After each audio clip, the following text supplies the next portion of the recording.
What is happening out there, rotoscouts baseball fans?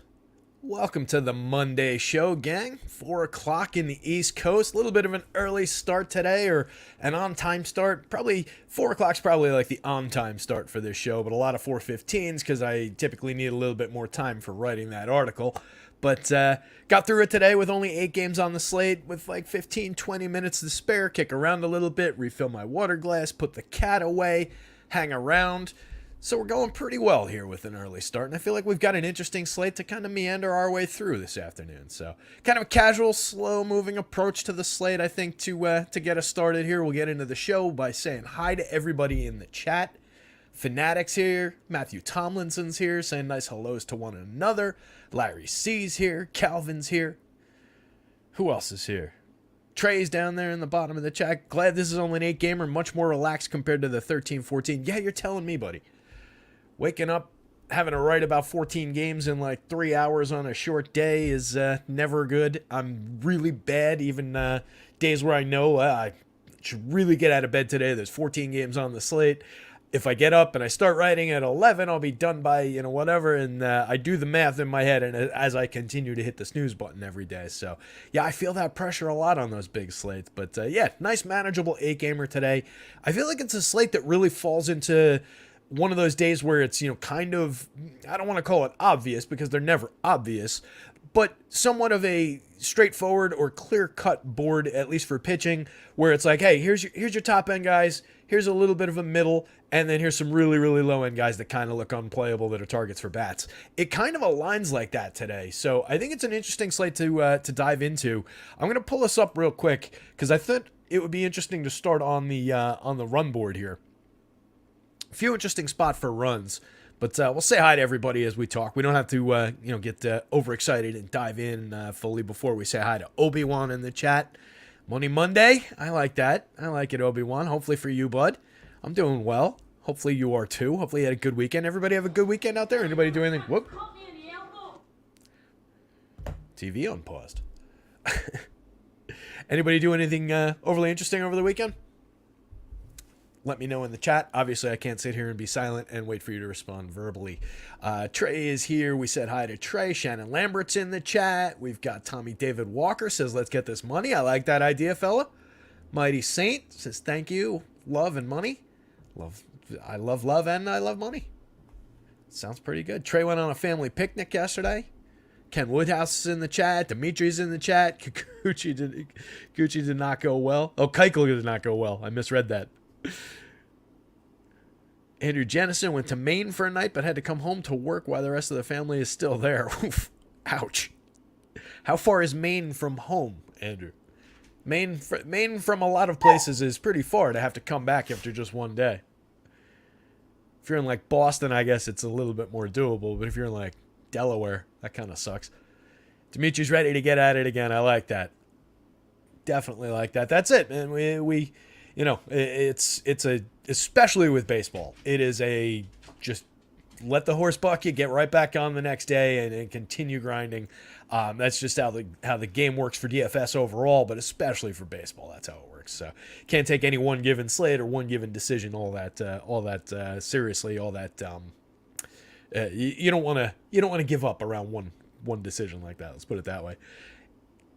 So it was in 2 hours. All right, Worcester, Mass. Not terrible. Boston. Trey says, so you say Boston. Packs his cat in the yard out in Worcester, Mass. I've been through Worcester. Knee surgery for Matt Tomlinson. Oof. Hopefully it's reparative and it's good direction. I mean, all knee surgery is presumably reparative. It would be weird if they were going in there like cutting ligaments. But one would hope that it was done intentionally for a good reason to get healthy rather than like through an emergency after falling down a flight of stairs, let's say. So good wishes to Matthew Tomlinson to round that out. But hopefully you got some good movies or some good video games or something like that, Matt. Replacement. Okay. Big time. All right. So how long till you're up and around? I know those things are like quick these days. Like I was talking to somebody who had a hip replacement. This is going back a couple years at this point. But he was like, yeah, I had a hip replaced, and then 2 weeks later I was out playing golf. And it's like, what? Like, that seems just completely bananas to me, but apparently that's how they do it these days. Larry had his MCL done a few years ago. And it's nice that we're at least getting to the point where a lot of this stuff is just like swappable parts, right?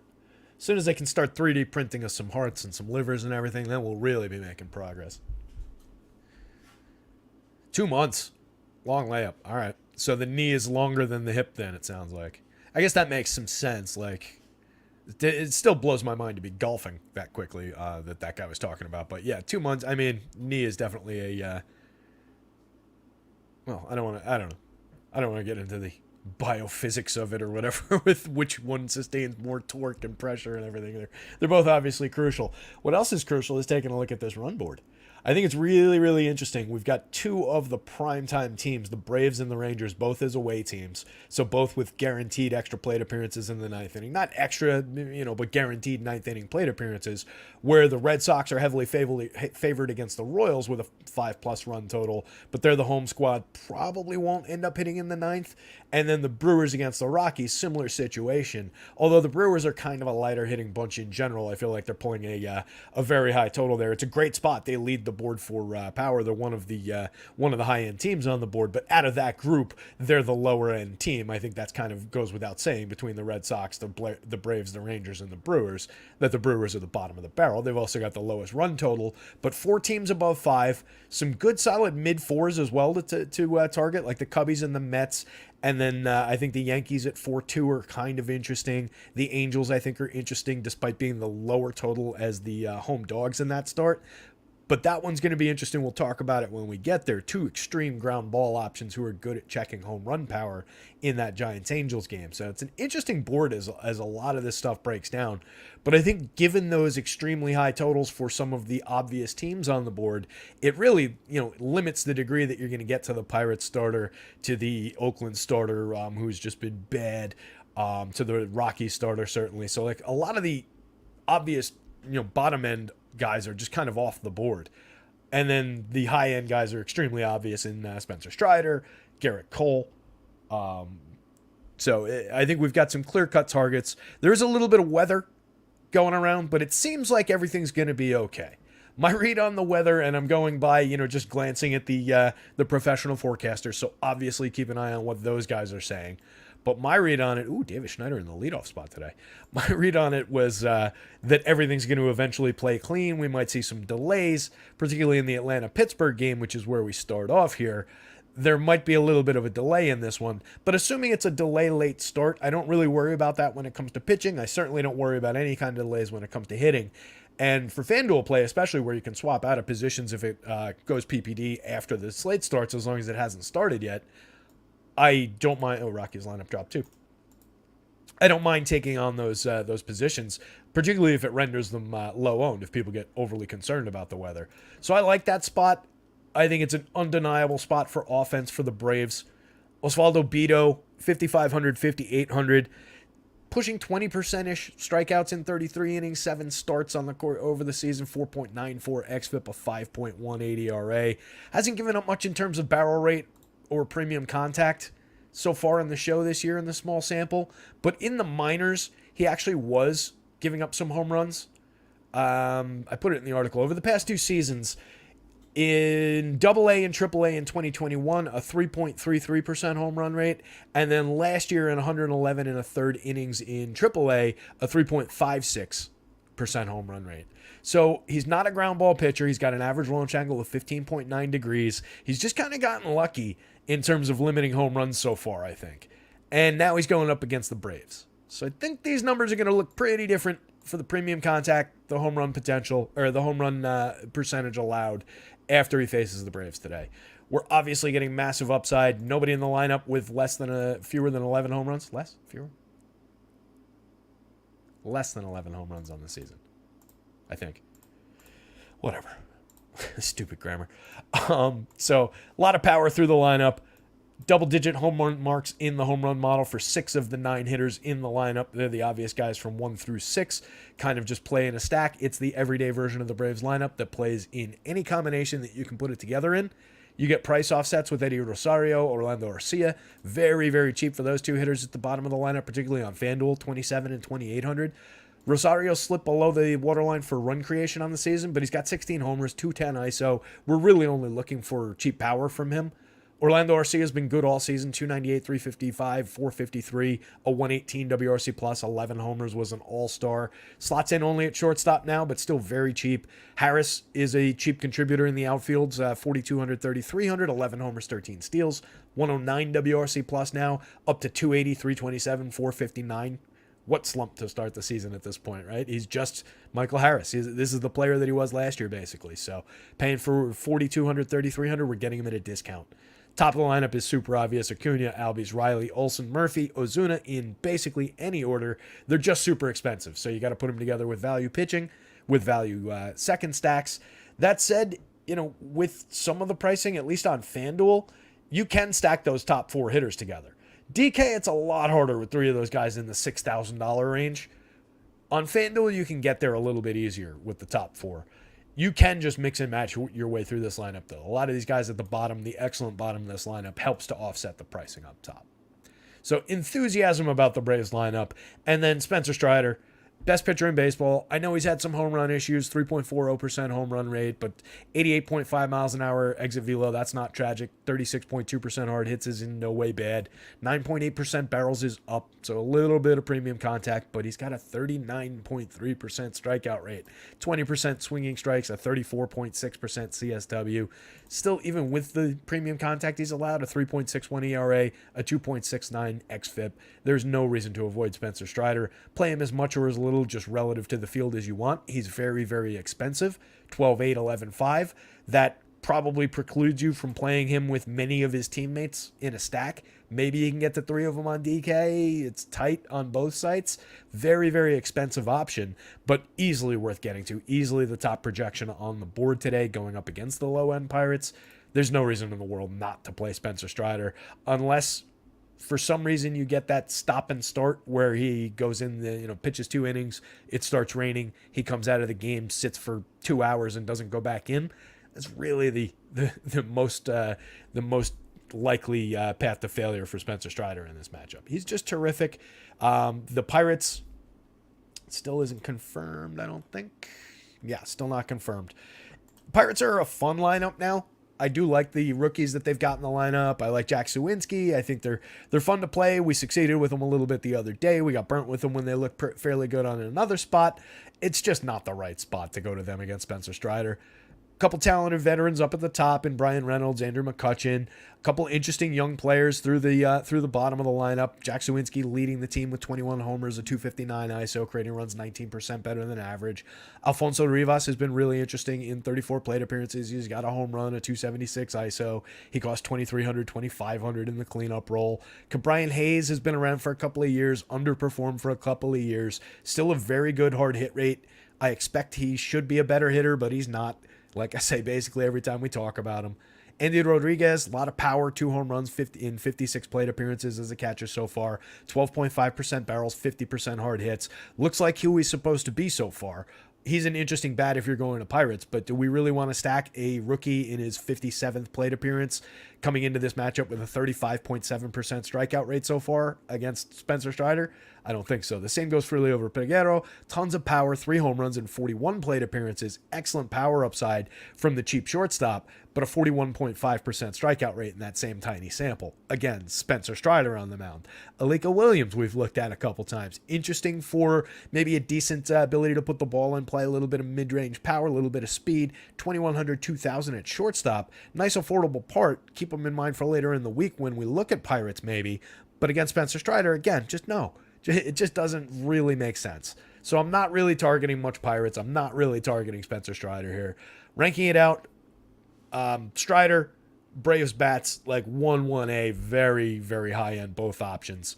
And then Pirates, low end. You could maybe hedge a couple positions with Pirates. If you wanted to grab, 5 stacks and 150, you're probably not making a mistake. But it's very low end, very low expectation. Not an endorsement, not a recommendation. If you do it, if I was to stack Pirates out of this version of the lineup, I would grab the 2 veterans. I would grab Suwinski and probably Hayes and Rodriguez if I'm playing on DraftKings. I want the more experienced hitters, and then I'll take the kids cheap catcher power and just hope for the best with him. That's probably the way I would look at it if for like one Pirates lineup on DK. You obviously mix and match that up a little bit if you're building a bunch of them. But those are the key hitters, really. Reynolds, kind of an okay season, 14 homers, 9 steals, a 110 WRC+, 267, 329, 453. McCutch has really cooled off in terms of the individual production, but he still walks a ton, still gets on base, still provides correlated scoring. So he's okay. But the Pirates are kind of low end. Trey says the Pirates are a bit pesky of late. Do you think they can do anything? I feel like we just answered that. I'm just seeing your question now, Trey, but I feel like it just answered it. It's just a spot that I just don't really like to tangle with. It's kind of like what I say about the Dodgers a lot of the time with when you get like a crappy value type pitcher. Like, just why? Why do I want to throw bats at Spencer Strider? A couple stacks. If you're building 150 lineups, a couple stacks isn't a mistake. I'll probably have a couple shares of Brian Reynolds, Jack Suwinski, Andy Rodriguez in my pocket, maybe some Piguero and some Malika Williams if I get really creative, but it's very low end today. I'll like them better in other spots later in the week. I like them over the weekend, but yeah, just against Strider, there's other spots. Let's move on. Joker's here. He says hello. Good boy. Why don't you go lie down, pal? We'll do something fun later on. We got a lot of time today. Strider's been knocked around a little bit as well, Matt, says Trey. That's not untrue in terms of the unexpected contact and home runs that he's given up this season. But a lot of that, I talked about it the last time out, and it doesn't really show if you just purely look at the game logs. But a lot of that's in these spots where he's gotten left in the seventh inning. He's pitched a clean game, and then all of a sudden he walks a guy, gives up a long ball, and all of a sudden his numbers are a little bit skewed for the game. Where I feel like he's just been... He's kind of, I don't want to say a 6 and out guy, but that's when he excels, is when he's 6, big strikeout total, clean innings, and out. He can pitch through the 7th inning effectively, and he does very, very often. But a lot of the trouble he's gotten into has been in that 7th inning. He's had one clunker start where he only went 4. Looking at his game log, gave up 8 all the way back in June 8th. Struck out 8 in that game, but gave up 2 home runs, ended up giving up 8 runs to the Mets. Had a bad start after that where he gave up 5. Gave up 5 in another start, 4 in a start after that in mid-July against the White Sox and the Diamondbacks. But hasn't been tragic in any of these starts and struck out 11, 10, 13, 10, 9 over his last 5 starts.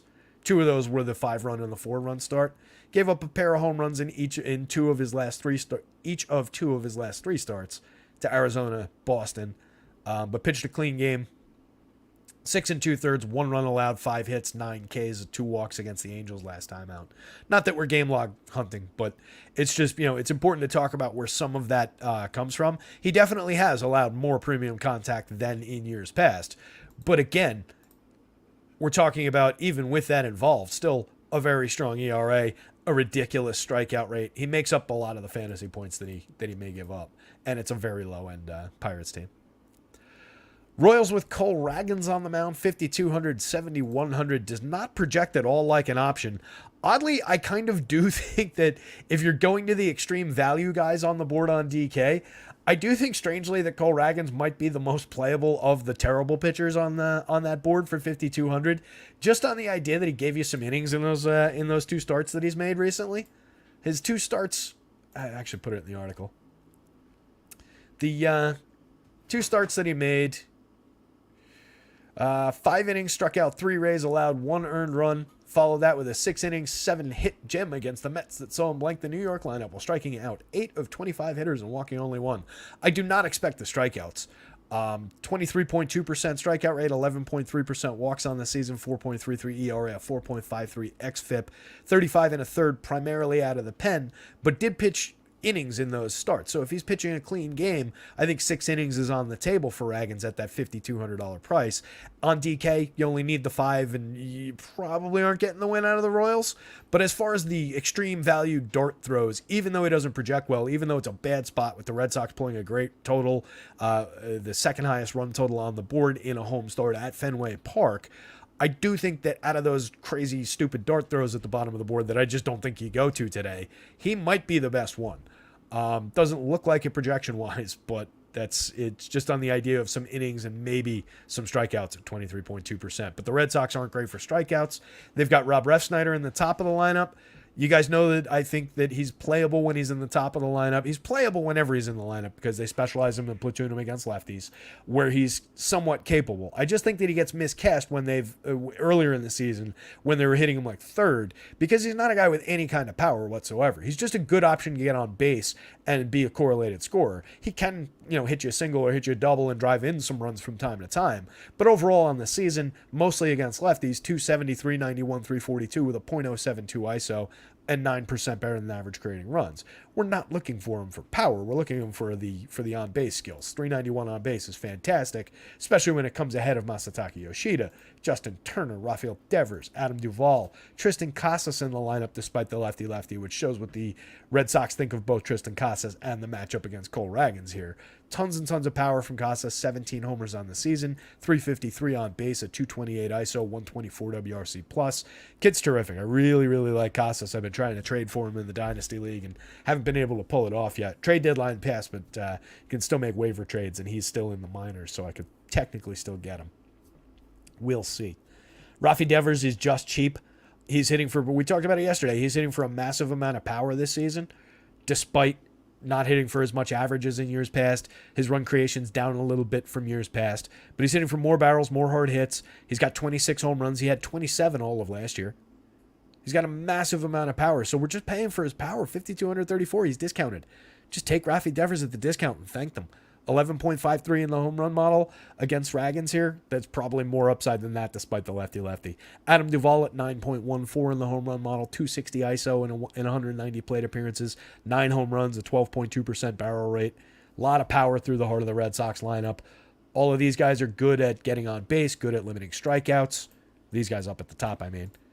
So you've got great table setters. Justin Turner can clear the bases or help set the table. 356 on base, 287 average with 17 homers, a 191 ISO. Sets the table or clears it. I like Justin Turner a lot, especially with second base eligibility, because now you can play him with Devers and with Casas on the DK slate. So that's just great value there. Urias, sneaky value play, second base, third base, so it's a decision point between Turner and Devers for 3,000. On FanDuel, 2,300, triple position eligible. We talked about him yesterday. Tons of home runs over the last 2 years. 16 homers in 472 last year, 23 in 570 the year before.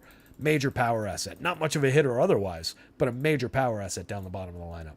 Pablo Reyes, Mixon, Connor Wong, decent catcher with a 9.1% barrel rate. Kind of like Kyle Higashioka. Inconsistent power bat, but makes sturdy contact when he makes it. Higgy's a little bit better for contact. They have similar results in their low home run totals, low ISOs. Matthew Tomlinson says, being a Sox fan, they're scaring me right now because they're in that cold streak that they tend to go through. The numbers tonight look good, though.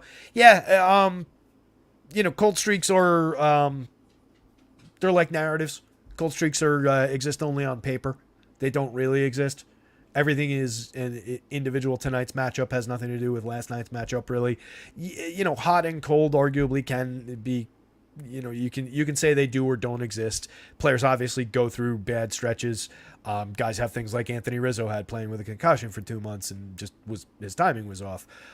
So things like that are real. I'm not saying they're not, but hot and cold don't technically exist in like a matchups basis. So it's important to keep looking at it through the correct prism of like just this individual matchup, these hitters over time, who they are, what they do, and not worry about like the run of 6 Reds in a row and just say that black has to come up tonight or red's definitely going to come up again. Matt Tomlinson says 12-8. Oh, he has to be really good. Yeah, for sure. But out of everybody on the slate who's got the upside to be really good, he's got the biggest upside to be really good and the highest ceiling. But yeah, I mean, he's obviously got to do a lot to pay that off. And the other thing with Strider and with any of the high-priced pitching options that we ever talk about, as I've said before, it walks you down very specific avenues of construction with the rest of your lineups, with what stacks are available to you, with what hitters from which teams are available to you. So it's important to focus on getting different from what the public's doing in those Strider lineups or in those Garrett Cole lineups or wherever you go. Always want to be focused on not making wildly different plays and always making differentiated plays while staying on good options. You don't want to just be like, all right, I need 100 athletic stacks just to differentiate my Strider and Cole lineups tonight. That's not going to work too well. Arcathelza, it seemed like the weather in Pittsburgh was going to be all right. It seemed like maybe a late start was in play from what I was reading. As always, default to what the experts are saying on that. I don't like speculating too much on the weather, but I tend to have a pretty high risk tolerance as far as the weather goes, and it rarely really burns me. I don't know that it's burnt me this season, given FanDuel's ability to switch out of that position if it gets rained out. So I'm not really concerned, especially on FanDuel. But follow Roth, follow the experts. Jake Swales, Jays have some lefty bats with pop. Yeah, that's true. Larry C says, I'm guessing Belt and Schneider and Nodelson and Albies in the lineup. Yeah, that's probably accurate. All right, Joker, go lie down, pal. Trying to keep him quiet by scratching his ear, and it's just like it's making me not be able to focus here. So if we're taking a look at Brian Bayo. If we're taking a look at Brian Bayo, 9,000, 8,900. Projects only okay. He's projected better than this in spots. I'm not sure what to make of that necessarily. 20.6% strikeout rate, 4.0 xFIP, 3.79 ERA, going up against a fairly lousy Royals lineup. I'm kind of surprised that, A, they project as well as they do in the model, and Bayo doesn't project all that well. Might be the Fenway Park of this situation with some, okay lefties in that lineup. And Bobby Witt obviously has been a monster this season. This season with first player ever. If you guys didn't catch that, Bobby Witt, first player ever to go 20-30 in both of his first two seasons in the league. That's impressive, especially from a kid who is like, coming into July, I was saying like Witt's providing some counting stats, but kind of struggling, below average WRC plus. Really turning the star power back on. So congrats to him. I think the Royals are kind of in play against Bayo here. Bayo's typically good at keeping the ball down, 5.8 degree average launch angle, but he's given up some power this season. 8.1% barrels, 43.7% hard hits, a 3.48% home run rate. Their power is still not really shining through all that much, given that in 57 and a third and 11 starts last year, Bayo only allowed a 0.37% home run rate with a 5.4% barrel rate. So it's an interesting mix of quality from Bayo. I don't necessarily know which version of him we're going to get, but I think there might be a little bit of power potential on deck for the Royals today. I'm not saying they're like a crazy go-to stack. They rank 15th for power out of 16 based on the model. So we're not looking at them for power, but a little bit of sequencing, a little bit of run creation, maybe against Bayo here. They rank 7th overall by collective fantasy point projections, which kind of surprised me today. 5th by FanDuel points per dollar and 2nd by DK points per dollar. So out of the value teams, like between the Pirates, the A's, the Guardians, which I think the Guardians might be a little bit better than they look like against Hyunjin Ryu. We'll get there. But I think the Royals are a little bit frisky today. So it's kind of an interesting stack. Depends on how the lineup comes out, of course. I'm hoping it dropped. It did. Nice. All right. No Sal Perez. Well, that's a major downgrade. Naturally. Slightly less enthused about the Royals lineup now. No Sal Perez cuts kind of the heart out of this lineup in terms of some good power upside for a cheap price. There are still playable bats. Michael Massey's an okay lefty for 2,500 on both sites at second base. 9% barrels, 41.7% hard hits in 291 plate appearances, 9 home runs, only a 143 ISO, a 70 WRC plus, flawed hitter. MJ Melendez, very cheap at 3,000, 2,800, hit his 9th home run. We've talked many times about the lack of power, the lack of ISO, the lack of home run output, despite an excellent contact profile. If you're a believer like I am, you can go back to MJ. He's got catcher eligibility on the FanDuel slate, outfield also, outfielder on DK. Bobby Witt, obviously, I was just talking about him on all the star power, 5,500, 3,800. Plays a premium position. That's a good buy. Maybe you can one-off some Bobby Witt. Not a great mark for home runs, but the highest on the team here against Bayo, who has been giving up a little bit more power. So maybe Witt's a shortstop one-off. Decent upside for him. 20 homers, 32 steals, 109 WRC plus. Has upside to, 30 homers, maybe 50 steals if everything goes right the next 2 months. Crazy season for him. Michael Garcia, moderately playable option. Decent hard hit rate at 49.2% over his 329 plate appearances. Only a 104 ISO and 4 home runs, though. Kind of odd output for him. 279, 323, 384, 91 WRC plus, 17 steals. If he gets on base, he's an okay asset for correlated scoring. Matt Beattie's cheap late in the lineup, or in the middle of the lineup, 2,200, 2,000 in the outfield. Freddie Furman is actually one of the better hitters this year in 158 plate appearances on this team. 8 home runs, a 231 ISO, 141 WRC+. Believable output from him as another cheap catcher in that lineup. Drew Waters, Dayron Blanco, Kyle Isbell, bottom of the lineup. Kind of mix and match parts. With no Sal, I definitely take it down a peg. I would suspect they drop, if I was redoing the projections, they would probably drop behind, let's say, all of the teams from 11th up. I think that's probably fair to just kind of join that group of like Colorado, Oakland, Pittsburgh, the low-end teams. So, downgrade to them. Minor uptick for Bayo. 9,800. I just don't know that Bayo's correctly priced. If he was 500 cheaper, let's say, on both sites, he'd be a little bit more on my radar. I could have some. If he mixed into a few lineups at price, I'd be okay with it. There's definite upside for him. There's a little bit of potential here. But I don't love the spot given how he's projecting in the model. 20.6% strikeouts, 4 xFIP. We're looking for like clean innings, and he could certainly stack up some clean innings against this team. And there are strikeouts in the lineup, but I don't love it. So for me, it's Red Sox bats, minor shares of Royals bats, minor shares of Bayo. And then if you want to throw a few $5,200 darts at Cole Ragans as an extreme discount, extremely low faith SP2, go for it. It's not a good option. I just referred to this one a second ago. Yeah, Shannon, we're just diving into to that one, and I agree. I do think Ryu maybe is a little bit interesting. The Cleveland lineup is pretty bad overall, and they've been bad overall against lefties all season. They've been bad just in general for most of the season. But we're looking at a Cleveland lineup with a 21.6% strikeout overall this season. Actually, that was for the projected. This one is 21% overall for the season. But they bounce to... I know I put it in here. Maybe I didn't. I thought I had it in here. There it is. Just a 17.7% strikeout rate against lefties. That's the one good attribute that they have. It's the one potentially limiting factor against Hyunjin Ryu here. But they've been really bad for run creation. 67 WRC plus against lefties this year as a unit for the active roster. Only the Rockies at 57 is worse. And then it's the Athletics all the way up at 83 that rank 28th. So this has been a really bad offense against lefties. They have a 112 ISO in the split collectively, which is dead last out of 30 teams. Oakland is at 118 in 29th. And then the White Sox are in 28th at 127. So it's just a really lousy team on the other side.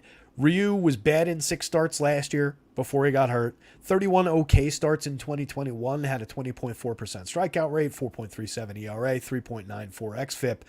6,500, 6,800. I think that's around the ceiling. Maybe a couple of strikeouts, handful of clean innings. He went 5 in his debut, faced 23 hitters, struck out 3, walked 1, gave up a homer, 4 earned runs on 9 hits. He wasn't good in the debut, but that wasn't against this lousy Guardians team. So I do agree for price. I think there's a little bit of upside. Apologies that the price isn't projecting here. I haven't fixed that yet. But his price again was, I just read it. His price is very just $6,500 on DK, $6,800 on FanDuel. So I think he's a mix-in. He obviously projects okay, middle of the board, lower middle type projection. So I think he's a mix-in, especially as a SP2 option on DK going up against this Guardians lineup. At the same time, for the similar kind of projection on the other side, 7,400, 7,900, I think Gav Williams has upside here, even though it's the Blue Jays on the other side.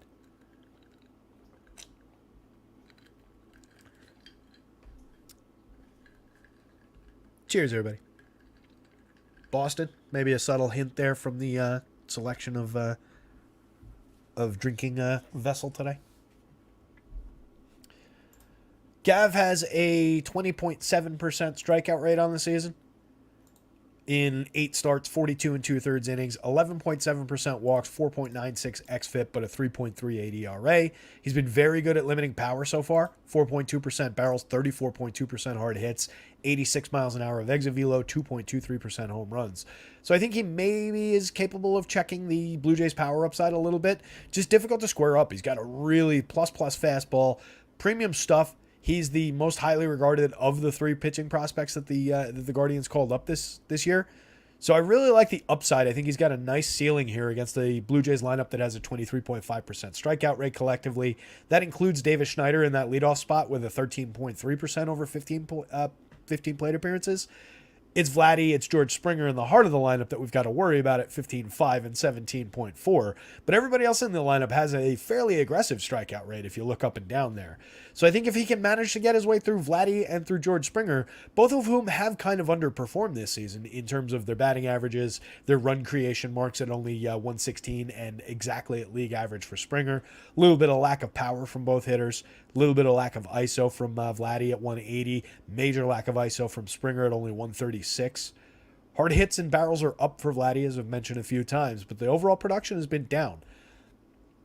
Schneider's been really good in those 15 plate appearances at 692, 733 with a 1.154 slugging percentage and a 462 ISO, and everybody's favorite 420 WRC plus. Hey, where's Poe DeGen Stoner when you need him? Jeez, missed his window. But yeah, I don't know that he's going to hit a home run, in every 2 home runs every 15 plate appearances, 1 every 7.5 plate appearances for the rest of his career. That would be exceptional. 2,700, 2,400 though at second base. It's not like he's priced up. I just feel like he'll get a little bit popular in Blue Jays stacks here, and he's probably not that elite of a hitter. Brandon Belt, nice and cheap, 3,300, 2,900 for a guy who's been creating runs all season long in 307 plate appearances, 31% better than average creating runs. Still hits for a little bit of power, 199 ISO, 10 home runs in the fair sample, 307 plate appearances, not 477 like some of his teammates, 500 like some other guys on the slate, but 307 is a fair sample, 12.5% barrels, decent hard hit rate, strikes out a ton, but also walks a ton, gets himself on base like crazy. So I like Brandon Belt as an option, but he's also a decent target for some strikeout upside for Gav Williams on the other side. Danny Jansen, best power mark on the slate in the lineup, oddly, 10.41 in the home run model. It's not that odd. He's got 15 homers and 248 plate appearances at 250 ISO, 11.5% barrels, 36.8% hard hits. Was better for hard hits last year, better for barrels last year. Very, very cheap at 3,200, 2,900, especially where you need catchers, given his power potential. Matt Chapman, major source of barrels, hard hits, decent output for home runs with 15 in 464 plate appearances, a 203 ISO, 26% better than average creating runs. Plenty of potential for Matt Chapman for fair prices. 48, 3,000 for that kind of output in the middle of the lineup as a relatively unpopular play. I think there's good opportunity for Matt Chapman. Dalton Varsho has been a disappointment, but he only costs 3,500, 2,700 as a cheap lefty. Somebody mentioned in the chat before. So Belt is very cheap. He'll be popular up at the top of the lineup, but Varsho gets to a forgotten man kind of a level in a lot of slates. 13 homers, 12 stolen bases, 217, 280, 368, only a 78 WRC plus. Definitely downgraded from last year, but any given slate, upside for power, upside for a stolen base, there's definitely potential there. Kevin Biggio, 2,600 on both sides. Mix in option, second base, outfield, second base, first base. I like him probably better as an outfielder, given there's only 2 other outfield options in this lineup, and one of them is Dalton Varsho. You can mix and match your way through shares of Varsho and Biggio for cheap prices on the DK slate. Second base, he's easy enough to play, but I kind of prefer Schneider, even though he'll be more popular at 2,400. Biggio is a good differentiator, though, on FanDuel. If you put him at second base instead of Schneider, wrap him around or use him like in conjunction with like a Jansen, Chapman, Biggio, DeYoung kind of a stack in a weird approach to the lineup. That's very cheap. There's a lot of power through there, so he's a realistic option. DeYoung as a cheap shortstop, 3,000, 2,700, 13 homers. I think all of those came with St. Louis. He doesn't have one with the Blue Jays yet, does he? Or maybe it was 12 when he came over and he got one already. But, low-end veteran, but a cheap price and definite power upside from Paul DeYoung. Guardian side, with as bad as they are against lefties, there's probably a little bit of potential given this version of Hyunjin Ryu. There's certainly going to be some contact available.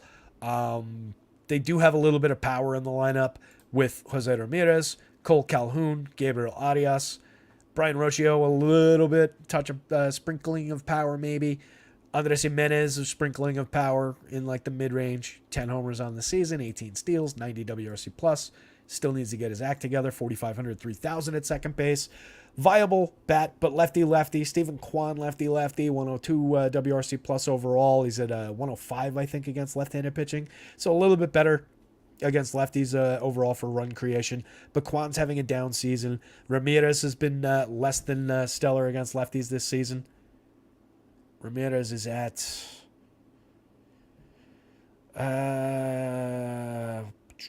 130 WRC plus overall for Jose Ramirez, but against lefties, 29% worse than average creating runs in 146 plate appearances. He's got a 190 ISO and only a 12.3% strikeout rate, but slashing 219, 260, 490, 6 of his home runs against lefties. It's a weird output for Jose Ramirez. Not that you're skipping Jose Ramirez for the him as a righty against a lefty pitcher matchup, especially against Hyunjin Ryu here.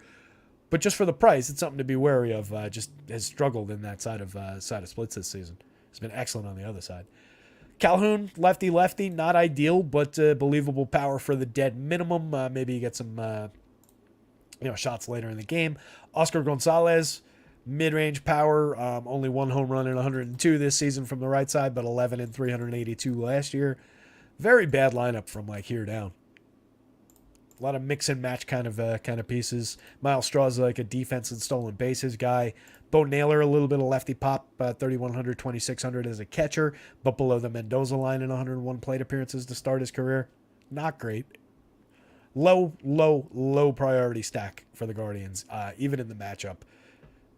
They could definitely go off against this version of Hyunjin Ryu. I'll have some. They're very cheap, so they'll probably come together in a lot of lineups to help pay for things like the Braves and Spencer Strider and Garrett Cole, but it's a low-end lineup.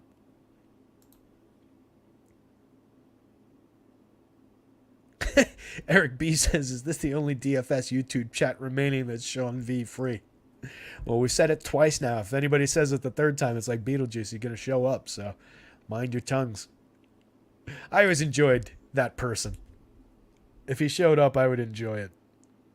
It's a lot of weird takes, a lot of debates over time, but it's always added a little bit of spice, a little bit of fun to the chat, a little bit of certainly a lot of discussion, right?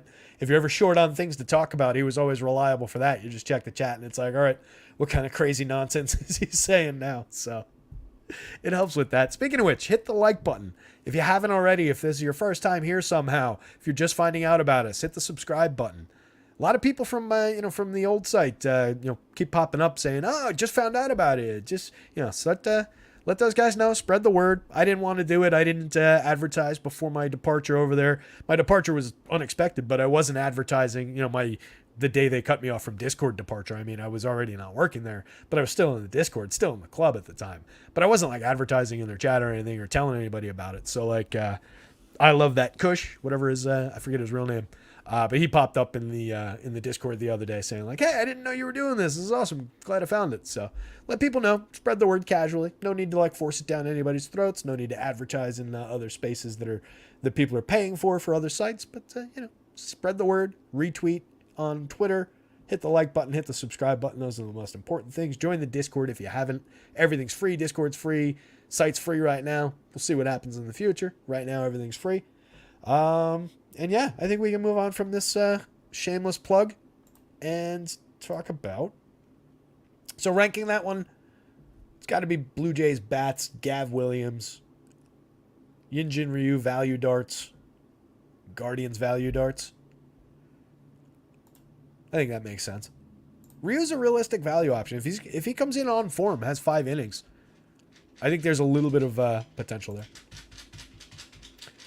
Now Joker's scratching an itch. That's what that thumping on the floor behind me is. Could you make any more noise? And I love when he does it a lot. He's a smart dog, like I've said before. So if I say stuff like that, obnoxiously to him, a lot of the time he'll give a frustrated exhale. He just went yeah, this is your fault, dickhead. You're the one sitting here talking. I think you're talking to me. I get excited. You didn't take me out earlier.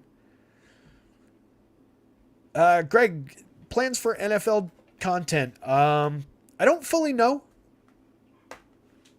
As far as I plan on doing NFL content. Let's put it that way. NFL is going to be a lot easier to. Lone Wolf says J187 and that NFL optimizer for NFL. J187 and I have chatted over time. I know him from the Stochastic days. I invited him to participate, and we'll see what he says. If we could get that optimizer up on the site, that would be pretty sick, but that's up to him. I can understand not wanting to do that if he doesn't. But yeah, we'll talk over time. But yeah, optimizer or no, and J187 or no. I do probably need somebody to come on to help out between basketball and football. I feel like if I was only doing football, I could cover it myself because it's kind of a, the weekday games are like one game. Those are easy to cover. You just knock out a show and then you can set it up. I was thinking you do like a Monday recap, talk about like first look at the full slate. Then you could do like a Tuesday quarterback show, Wednesday wide receiver show, Thursday, running backs and tight ends and defense show, Friday, like recap, put it all together, stacks kind of a show, Saturday, like a pre-lock kind of a thing, get everybody or do another recap or, some kind of a theme show. Like it sets up real easy for football. And I could do projections for football probably as a public projections. I would probably put up slightly different ones, like alter them a little bit off of what I use. But I think football projections, you can do that because there's kind of a wide range. And I wouldn't tweak it that much from the exact ones I used. Maybe I would just use the exact ones. I don't know. I'll let you guys know when I make a decision about that. I will absolutely be fully transparent about these are the exact numbers I'm using versus these are the, these are slightly tweaked from the exact numbers via a small amount of randomization or something. But we're all randomizing anyway, so what difference does it really make if I give you the exact numbers, right? Hopefully that. I've never cracked ownership like a good way to do ownership, but if I did projections, I would also want to have ownership, which gets into a whole other thing. But content-wise, I would expect, like articles-wise, I would definitely expect something along the lines of that groups article that I used to write that people seem to love. So I would get back into that, although I'm not using Fantasy Cruncher anymore because they don't want me, even though I was like the best source of advertising for their product, outside of all the wins that people get with it, obviously. But I was the person, like, content-wise that focused the most, their people included on their product. But I could still talk about it and like how the groups come together, what I would be looking for in correlation and what I'd be looking for in stacks. So it would kind of take on a theme of like a stacks and groups type article for football. And then you could do like a little bit of a theme for, specific top quarterbacks type article, top wide receiver pairings, different things like that. Football content comes together really easily. The one that's going to be difficult to handle is basketball. It's very easy. I have great projections for basketball. My model for basketball is pretty top notch. I like it a lot. And I can show content. I can do shows and talk content and talk basketball all day. Have done for years. Where it gets tricky is around like trying to do something like I'm doing right now, solo show, talking about everything, going through everything live, and then 15 minutes before lock, while I'm still trying to make lineups while we're still talking about everything changes. So projections wise, that becomes difficult. And then content wise, it becomes a little difficult. Like content would probably be similar to like a 4:00 show where I'm just saying, hey, assuming this is what the lineup looks like, if substitution X gets made, then these guys become values. It's not an ideal way to do basketball. So we'll see how that comes together. But football definitely is a little bit more straightforward, easy to get to. So expect content for both. We'll see how it all falls. The plans are still a little bit loose.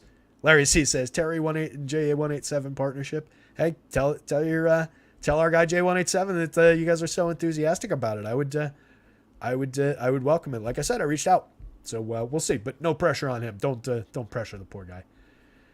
Chuck Deuce says, yeah, I got cut out of the Discord like 2 months ago.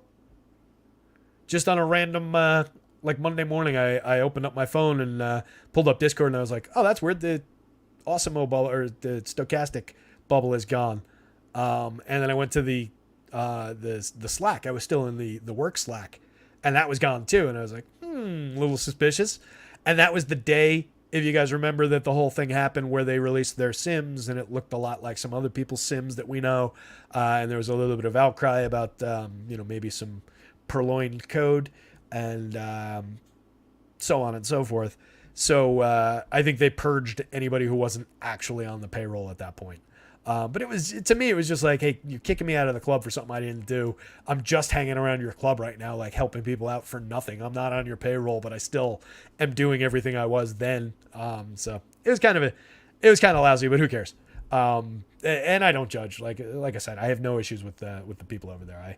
I like everybody that I ever did content with very much, and had a great time there, and have no overall issues or no complaints. I'm just answering the question as best I can. Let's talk games again. Cubbies and the Mets. I do think there's a little bit of hitting value on both sides. Both teams projected in the mid fours. A lot of quality up and down both lineups. Despite the Mets' struggles, they still got a killer lineup. If you really look at Brendan Nimmo, Francisco Alvarez, Francisco Lindor, I think we got this lineup actually. Let me plug in the prime lineup. Yep, we do. And it's exactly how I was describing it. Ooh, Vientos climbing up to the 5th spot. That's super interesting.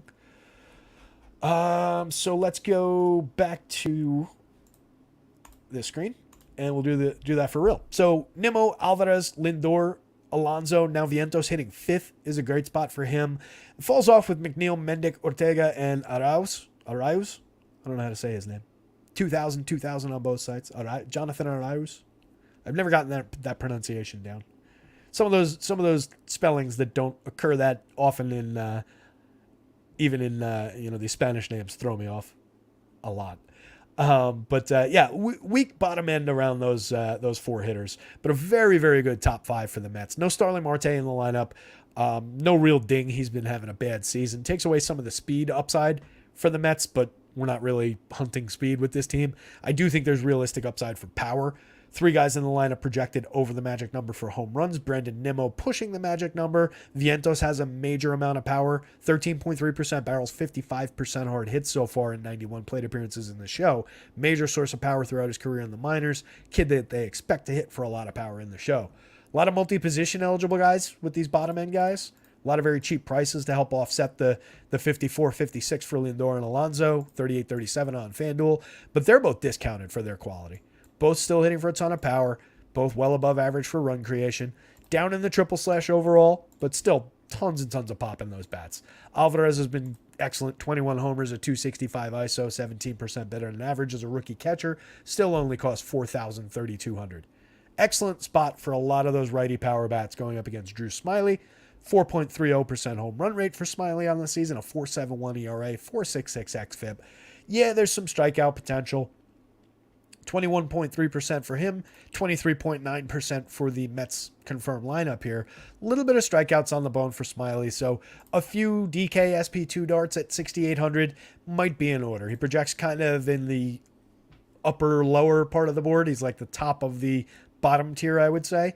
8,200 on FanDuel. I don't really see the need to go there. I think the ceiling is super limited with Smyly here. So I don't love that spot. I do like the spot for some Mets stacks from the top 5. And then some mix and match. Primarily, I guess Jeff McNeil as the best mix and match option down there. I don't think we've gotten like 371 plate appearances for Ortega last year. 7 homers, 12 steals, 96 WRC plus. Playable part, I guess. 330 the year before, 11 homers, 12 steals.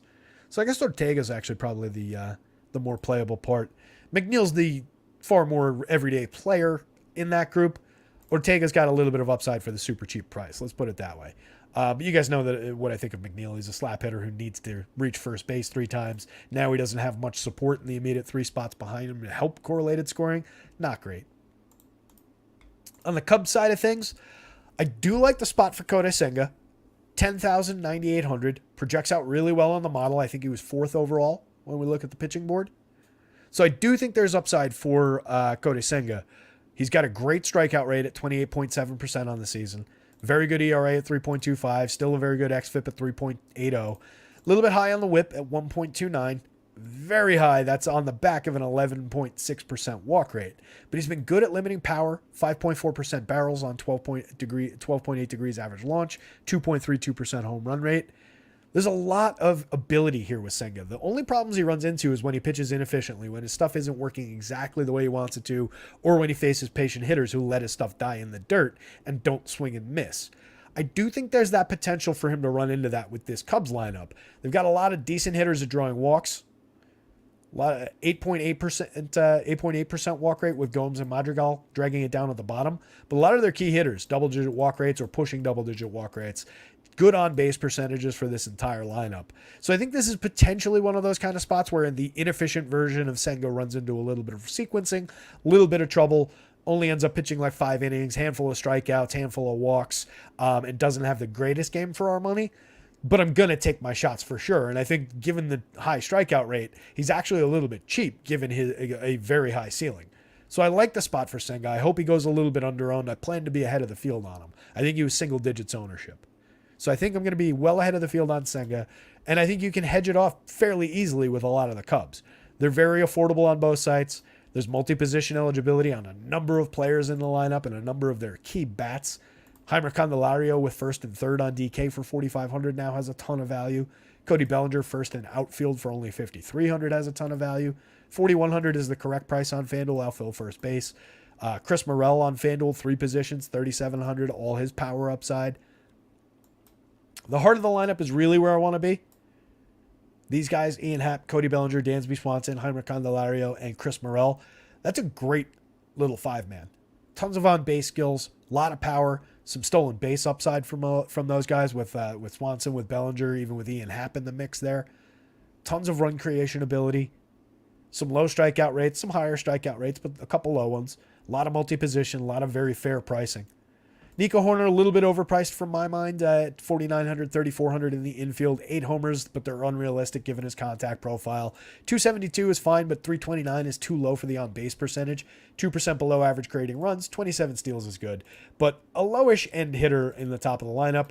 Tauchman, I think, is a good bolt-on part. 40.7% sustained hard hit rate over the course of 243 plate appearances now. 6 homers, 5 steals, 372 on base. Decent option for correlated scoring as long as his price stays low. As long as it's still below 4,000, 3,200, we're creeping up there a little bit on FanDuel. I'd like to see that 3,000 or below, but it's okay. It's a playable part. John Gomes for a power option for 3,300, 2,800 in the catcher position, particularly on DK. Good power upside from him. 9 home runs, a decent triple slash too. 273, 312, 439, 100 WRC plus as a cheap catcher. That works. Hey, there's Podegen Stoner. Podegen says, that's why I don't get too much into DFS peeps or company. Reminds me of Full Tilt and Ultimate Bet Poker in the early 2000s. Yeah, I honestly, I was never one for getting into the personality cult of the whole thing. And I don't follow a lot of people. I don't know a lot of the who's who with nicknames and screen names and who that actually is in real life and whose real life name equates to which screen name that I probably do know a little bit more from the top of standings. Like the ones of those that I know the best are the guys from Stochastic. But like, yeah, I have no interest in that. I have no patience for it. I have no patience for all the drama. I could give a shit who doesn't like who thinks who's an idiot, who ripped who off for what bet. I just don't care. It has no impact on my life. If I'm ever attending a live final and I don't really chase those things, or if I'm at some sort of industry convention and I run into them, I will judge them entirely on who they are in that interaction. Like I really truly don't care. And I also don't have the memory for it. I don't have the power of like being able to keep names and like who's who in my head for that stuff. I have to concentrate enough on remembering like a lot of you guys and like who's who with what screen name and what they say and the quality of their comments and stuff. I can't keep all that shit in my head too. Yeah, and Todd, I agree. There's a lot of Todd uses the phrase self-absorbed assholes. I'll say a lot of narcissistic egotists, to put it a little bit nicer. But yeah, a lot of self-absorbed assholes in the space for sure. Not the Stochastic guys, in my opinion. That was one thing I always did like about being over there, at least in the beginning, was the quality of the community that we had. I thought it was a really good community, a lot of small egos and quality folks, and for better or worse over time. Chuck says, no fucking way, that's crazy. What could you have said? You don't strike me as someone who needs to be kicked out of anything. Yeah, it wasn't anything I did, Chuck.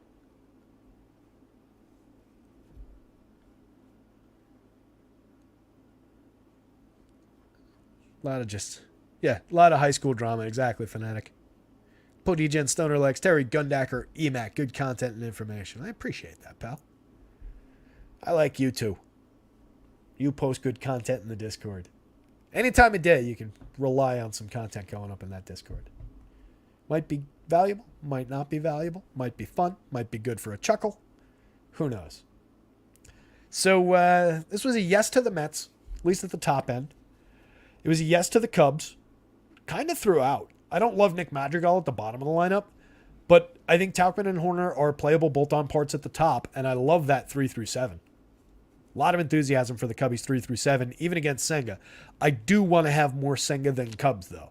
I want to have more Senga than the field, assuming that he's at relatively low ownership where I expect him. He might go bust, But he's succeeded enough this season to have me basically convinced. I think there's a major ceiling on him. He projects well. Very good strikeout ceiling. Low strikeout lineup on the other side. Got to pitch efficiently. Got to get through 6 innings for me. But I think he's got the upside to do it. Matt Tomlinson says all that matters is we get good shit here. Yeah, buddy. That's what I'm shooting for, is like, let's just have a good community. If people want to be assholes, they can take it somewhere else, and assholes are welcome at other places. We're looking for a good community. I think we've got one going so far. And people who want to like participate, help one another, or at the very least, like not be a dick. I think that's not too much to ask for. So yeah, hopefully a good community keeps on building over here, and we continue doing our thing, just in our quiet little corner of the universe, and we can make some waves or not, whatever happens. Pody Chen Stoner says, like a DM you, I like cannabis and low stakes GPPs, brother. Yeah, buddy. All right, let's keep on rolling here. So Kodai saying enthusiastically, the Mets at the top end, the Cubbies throughout, except for, well, yeah, the Cubbies, up and down. Drew Smiley is a value dart, but really only on DK. I don't see a ton of value on FanDuel. A couple shares at 82 is all right, but it's not as good a value option as on DK. Rocks and the Brewers. We probably got the Brewers lineup in. No, we don't actually. 5 o'clock. Yeah, that's right. We started at 4. It's only 5 o'clock. 4 games to go. Halfway through the slate. The Rockies are definitely a target for Freddie Peralta shares. I like the spot for Freddie a lot. He's another guy kind of along the lines of some of the premium pitchers. Like Garrett Cole's been down a little bit for his strikeouts, but has limited home runs despite giving up 1 home run exactly in, I think, 4 of his last 5 starts. For the course of the season, he's limited home runs. But guys just having, veteran starters that are fairly reliable guys on the whole with weird little bumps this season. So for Freddie, the bumps come in at 3.7% home run rate, 38.9% hard hits, 8.7% barrels. From a guy who last 2 seasons was in the 31% hard hits range, very low, sub 3, sub 2 last year, very low barrel rates, very low home run output. So a little bit weird output in terms of the premium contact, the home run output against Freddie. It's pushed the ERA up a little bit, but the xFIP is still pretty good and basically in line with last year and the year before at 3.66 each of those seasons. It's remarkable how he was like the exact same guy this year and this year. A little bit up in terms of the xFIP, the ERA this year. Strikeouts up a little over last year, still down from 2 years ago, but you like to see it at 28%. That's very good. A few more walks this season, but nothing overly concerning. The whip is a little higher on the back of some BABIP and the couple additional walks. Still a 13.4% strikeout rate, still very, very good there. The CSW coming down by a point with the increase in swinging strikes is a little bit surprising. A few more balls thrown, that leads to a few more walks. But overall, Freddie Peralta is still a very good pitcher going up against a very low-end Colorado Rockies lineup here. So I like his ability to keep their power in check as much as their power exists at all. We're talking about Ryan McMahon. We're talking about Nolan Jones, the 2 lefties in the lineup. Good opportunities for the 2 of them for a little bit of individual upside, but still only a 5.48 and a 4.51 in the home run model. They're very cheap. It's easy enough to use them as a value stack if you wanted. Looking at the board, they rank 12th. With like the Pirates, the Athletics, the Guardians behind them for fantasy point projections. 13th for power though, 11th for FanDuel points per dollar, 15th for DK points per dollar out of these Rockies. Some of them are very cheap but very low projected. The guys who project well are fairly priced, mid-range pricing, not great. Profar and Tovar low end at the top. I like Tovar a little bit better just given that he's a developing rookie who's been outperforming Profar, at least for home run power, better average, lower on base percentage leads to the higher, slightly higher, but still shitty on WRC plus for Profar. So really, if you're going to Rockies, it's McMahon, maybe some Rogers for a cheap price, decent power output from him over the past 2 seasons. Elias Diaz, okay output from him as a cheap catcher this year. Definitely some Nolan Jones. And then Eleodoro Montero, Michael Toglia, decent power prospects. 3 homers on the season, 2 homers on the season, respectively. Very low-end output so far, but believable power from the minor leagues from the past 2 seasons. So a couple of options down there. They're very, very lightly on the board for some potential low-priced options from late in the lineup. But it's not great, not showing through for points per dollar value. I do quite like the spot for Freddie Peralta. And then the Brewers stack is playing extremely well. For power, they sit first overall on the board for home run power. Even though it's only 4 guys above the magic number, you do have Brian Anderson and Joey Wiemer down here lurking near the magic number. So if you remember the Braves, they had the top 6 all above 10.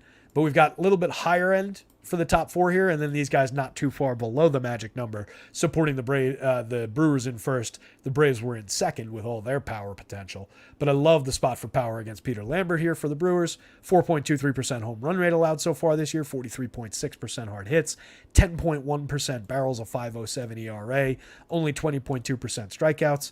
Major opportunity for Milwaukee. Christian Yelich with a 16.22 was the overall home run pick for the day. Why not? 16 homers on the year, 184 ISO, 129 WRC plus.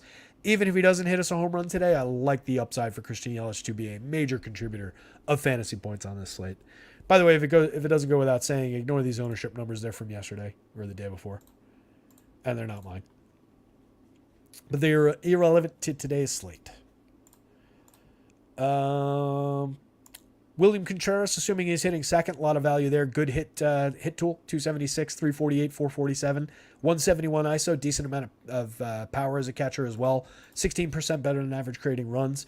Carlos Santana and Willy Adames, tons and tons of power from both of those hitters. 14 home runs from Santana, 17 on the season from Adames. Both sitting at 175 ISO, below average WRC plus marks. 230 batting average and a 313 on base for Santana is the better of the two. 201 and 286 from Adames. Wildly inconsistent guys, but both guys who can drive the ball. Both guys above average above the magic number for home run upside today. Very low priced. So I think they're definitely part of the plans in Brewer stacks. Sal Frelick, very, very good at 2 home runs, a 404 on base percentage so far, 195 ISO, creating runs 30% better than average in just 57 plate appearances, 4,200, 3,300. Probably going to be fairly lower owned anyway than the top of the lineup, in the heart of the lineup here for cheap pricing. I like Frelick. Kana, Anderson, playable veterans. Anderson started out the season strong and hasn't done like anything since probably like mid-May. 9 home runs on the season, but does have a decent home run mark on the board today for a cheap price. Turang, moderate output for counting stats, 5 homers, 13 steals. Wiemer's been better, 13 homers, 11 steals, and 83 WRC plus. I like the spot for Joey Wiemer as a sneaky part, 2,400, 2,700. I came really close to making him the home run pick for the day and just trying to go with an off-the-board one, but I decided not to. 13 homers on the season for him, though. A 172 ISO, supported by a 10.1% barrel rate for 2,400, 2,700. You can do a lot cheaper, or a lot worse for cheap prices. So no real interest in Rockies against Freddie Peralta. You can throw a couple value darts if you want, but they're bad. No interest at all in Peter Lambert. Tons of interest in the Brewer stack. Tons of interest in Freddie Peralta. Probably, just given the nature of the pitching slate, I'd say Freddie, but the Brewers right there with him. And then the Rockies and Lambert, bottom of the board. Yanks and the White Sox, I think we can pull some offense out of this one, but I think we can also pull some pitching out of this one. It's an interesting matchup. Let me grab the lineups they're both in. Yanks are flashing a little bit of upside on the back of some power potential, some fairly high fantasy point projections around the obvious targets. Whoops. Damn it. Screwed up the copy-paste. So around the top of the lineup for the Yankees, the obvious names of Aaron Judge, Giancarlo Stanton have major power potential going up against Dylan Cease here. Gleyber Torres has a little bit of pop for sure in this spot, 6.47 in the model. Jake Bauers at 7.48 in the home run model with 11 on the year, 197 plate appearances, carrying a 270 ISO into tonight. He's having a quietly good little season over 197 opportunities. Still only 2,600, 2,900. 21.2% barrels, 50.4% hard hits. Strikes out 32% of the time, gets on base at a 310 clip. So a weird choice for the leadoff role, but a lefty power bat in that spot, you could definitely do worse. Judge is a monster, 14.63 in the home run model, 20 on the season, a 347 ISO in his 249 plate appearances. Obviously going to draw ownership regardless of what happens with the Yankees stack. Gleyber probably not going to draw a ton of ownership. Stanton, not a ton of ownership. 4,600, 4,700, 3,200, 3,300. Both of those guys have a good amount of power. 17 homers in 253 for Stanton. He's obviously a generational home run hitter. 18 homers in 468 for Torres in a full season. He's been very good this year. 117 WRC plus, gets on at a 335 clip. Maybe he's not a superstar, but this is a very effective second baseman. 18 home runs, only strikes out 13.5% of the time. If he got a little bit more support in the lineup, he'd be even better. McKinney creeping into the lineup with another lefty power bat, 2,300, 2,700. In the absence of Anthony Rizzo, you're filling in around the edges with him and Bowers. But a 15.1% barrel rate for him, 6 home runs in 113 plate appearances, a 228 ISO. Believable left-handed power. DJ LeMahieu has been bad through most of the season, but looking at his numbers over the last, through July, he pulled himself, overall he's 239, 313, 374 with a 90 WRC plus. In July, he was a little better than that. 247 with a 359 on base, which is actually pretty good. 338 slugging percentage, not great, but a 98 WRC plus for the month. So a little bit better in terms of getting him involved in on base. And then in 19 August plate appearances, to take it with a grain of salt, 368, 429, 474, 156 WRC plus. He once upon a time had a fantastic hit tool, won a batting title, I think in both leagues. Just was a very, very, very good hitter. And it's kind of fallen apart over the last 2.5 years. But if he comes back to life even a little bit for these prices, especially on FanDuel with triple position eligibility in this lineup, there is upside for DJ LeMahieu. So there's hope. There's hope around Harrison Bader on any given slate, Anthony Volpe on any given slate for counting stats. Wildly inconsistent, both well below 300 on base percentages. Both need a lot of work at the plate. Mix in options, but either one could hit you a home run or steal you a base. Ben Rortvedt is here for defense primarily as a catcher. That completely didn't talk about Dylan Cease's opportunity to completely shut down the Yankees, find a bunch of strikeouts, and post the most dominant fantasy score of the day, which I do think he has a ceiling for 8,500, 9,000. He doesn't project at the top of the board, but he projects firmly in like the upper middle. I expect he won't be crazy highly owned here against the Yanks. 26.9% strikeouts, 13.5% swinging strikes. You're going to tell me that doesn't play against this version of the Yankees lineup? Come on. 9.7% walks, 90 miles per hour plus of exit velo, 43.7% hard hits, only 6.9% barrels. He's got to miss the fat part of the bat, and he's got to miss bats consistently tonight to find success. But I think he's priced effectively for this spot for that pitcher. Strikeouts are down a little bit over the last 2 years. 30.4% last year, 31.9% the year before. Down 1.5 points in swinging strike rate, down in CSW overall. But I mean, if we were playing Dylan Cease for more money with those strikeouts last year, I think with the expectation of similar strikeout upside still, despite the underperformance this year for a cheaper price, it's kind of like what I was saying about Devers, who's still hitting for power but is priced down for the lack of other things. I think Dylan Cease, 27% strikeout rate is still pretty good. Going up against these Yankees is still pretty good. So for the price, I think he's priced appropriately for that kind of output with a very high ceiling. So I definitely want to have some Dylan Cease too. So it's a double-sided situation there. Definite interest in the Yanks, but definite interest in Dylan Cease. And then the White Sox, much more limited interest in their bats, but I do think there's believable power in the middle of the lineup. They're not a knockout option. I put that in the article too. I had to call it back. Timmy Anderson at the top of the lineup. They're not great with Timmy Anderson, Andrew Benintendi. The bottom of the lineup with Yasmani Grandal, Gavin Sheets, Elvis Andrus. Not great. But the heart of the lineup's got a little bit of believability around Lubab, Eloy Jimenez, Joan Moncada, Andrew Vaughn. Grandal you could work in as a cheap catcher who used to get on base at a great clip, was good for power, good for run creation, but he's not been great this year. Anderson and Benny have been really struggling at the top of the lineup this year. 59 WRC plus, 95 WRC plus, 3 home runs combined, 23 stolen bases combined, getting on base at a combined average of 315. Not what those guys are paid to do. These guys are all right. Actually, Moncada's not been good at all this season or last year. So it's really these guys, and then I just have an odd faith in Moncada for the pricing. But really, it's Lubab, Eloy Jimenez, and Andrew Vaughn are your priority bats in that White Sox lineup. And they're facing Garrett Cole, who is very expensive, but very, very, very worth it. 27.5% strikeout rate. That's on the rise. It's still down from 32.4% last year, 33.5% the year before. Swinging strikes are way down. CSW is way down. but that's up a little bit from where it was a couple of weeks ago. 2.64 ERA, a 3.61 xFIP. Has, like I said earlier, as overall for the course of the season, limited his frequent issues with giving up one odd home run. He has given up a home run in each of his last four of his last five. But overall, he's been basically excellent. He hasn't given up more than 3 runs in a start since May 28th, despite what we might think, just, thinking back about him getting knocked around a little bit. He's had 3 starts where he gave up exactly 5 runs. Those were the highest run totals he's given up all season. He's found his strikeout form a little bit recently, pitching deep into games. Doesn't really give up more than 3 runs in most of his starts. Top 3 projection overall against a mediocre White Sox team with some strikeout potential. I really like the spot for Garrett Cole. I'll have tons. I think it is totally justified to have tons. It's another spot that you can kind of just play as much or as little as you want in relation to the field. Just make that decision and then let that inform your Cole shares. But there's nothing about the spot to be worried about. There's nothing about the pitcher or the current year performance to be worried about.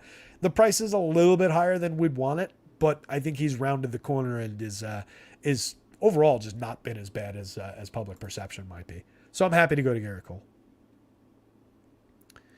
Podegen says, hopefully one day Jock Market will add that Schneider dude from Toronto. Oh, still not available on that slate. That sucks. He's been productive as hell. Adames has been whack lately, says Dimitri. Watch he bombs too, because I said that. Yeah, Adames is just so inconsistent, man. It's that's the thing with him. But the power is very, very real. Adames has been a major source of power at his position over the last few seasons. So you take the bad with the good with a player like that. You're just looking for him for power. You're not looking for the 5 for 5 with 5 singles day and correlated scoring. He's the guy who's going to drive in those guys. So Garrett Cole, big yes. Dylan C, small yes. Yankee Stacks, pretty big yes, for at least for value and some idea of home run upside. And then the White Sox, minor shares around the heart of the lineup.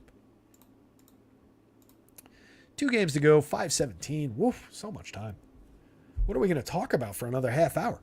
Well, 2 games is probably about what we're going to talk about for a half hour. 15 minutes apiece, sounds about right. Chuck says, Bayo struggles against lefties, and this team runs the bases, so it makes sense. Yeah, I didn't dig into, like I said when we were talking about that game, Chuck, I didn't dig into why Bayo wasn't projecting crazy well, but that makes some sense for why it would limit his projections. Giants and the Angels, I really am into this pitching matchup a little bit.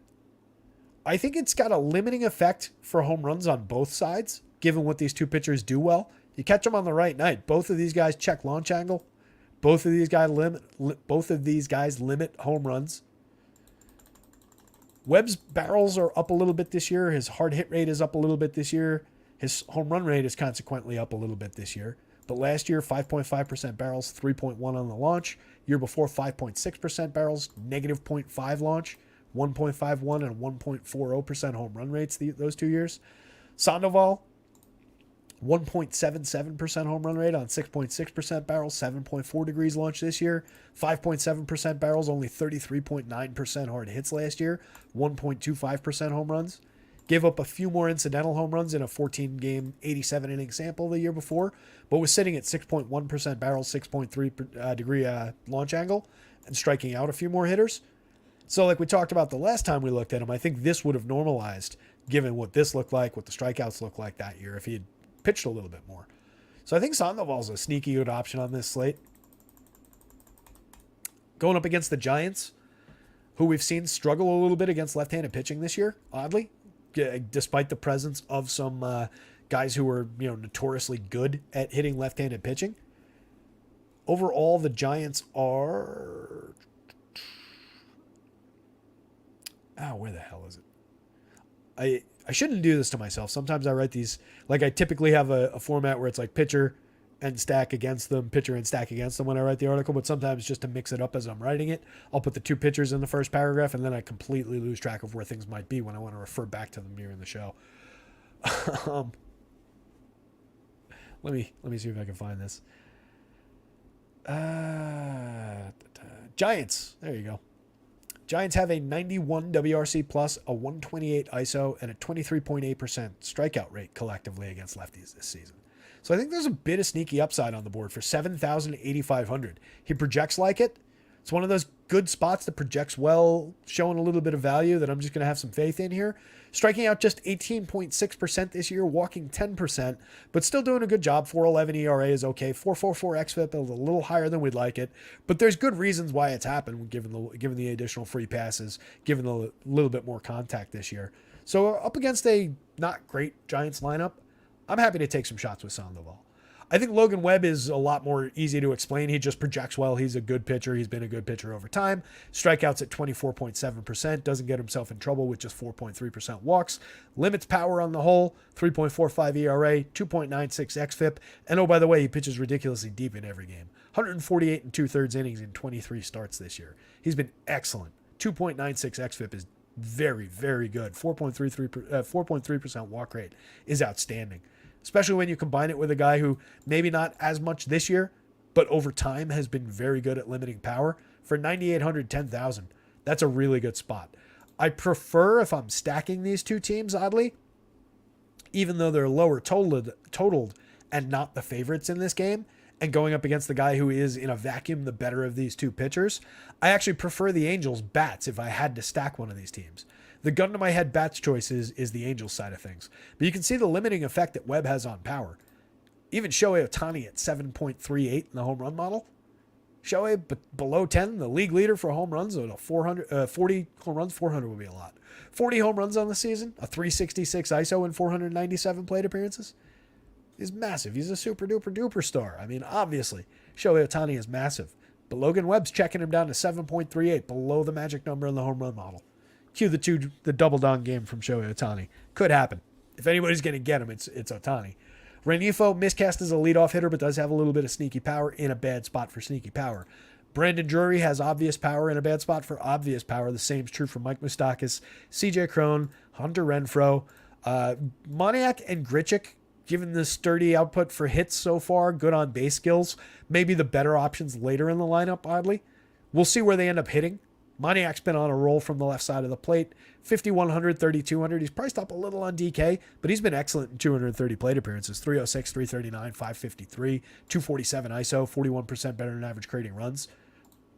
Barrels 14.2% of his batted ball events. Strikes out a lot, doesn't walk, so pushes upside to Webb that way. But I think he's an interesting option down here. Grichuk, similar story. Good power output, excellent triple slash, proven over time. Moustakas having a surprising bounce back year this season. 274, 337, 453, 6% better than average and 10 home runs in 261 plate appearances. Remains cheap. Lefty power bat hitting clean up there. Cron, believable power output so far this year in 252 with 11 home runs. We know he's got monumental power on the right night. Just a bad spot to hunt for power, and that's what this Angels lineup does well. So I don't love going to them. They've been losing ball games. They can hit one over the wall, but less than likely against Webb. Sandoval, checking the Giants down. Like, do I really want to get carried away with shares because Wilmer Flores has good home run marks against lefties? 6.55 against this lefty. Not great. Triple position eligible for 3,100. I do like that. Tyro Estrada back in the lineup, 5,100, 3,300. Mid-range power, good stolen bases, good at getting himself to first base most of the time.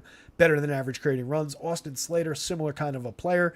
Excels against left-handed pitching, but again, a lefty who's good at limiting what these guys are going to be looking to do at the plate.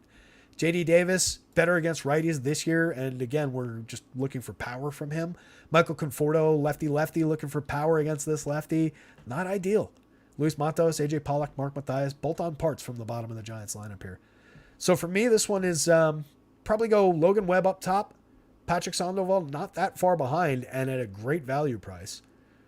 Angels bats, and then very limited interest in the Giants bats.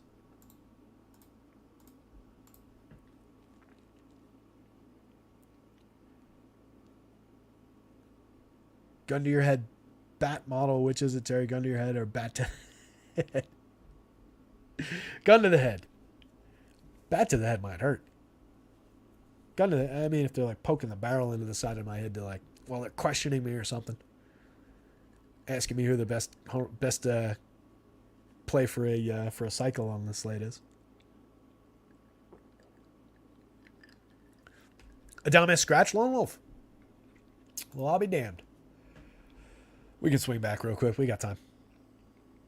I know I'm keeping everybody here when I say we've got time, but you guys know you're free to come and go as you please. I'm the only one stuck here till the end of the show, but hopefully everybody sticks it out.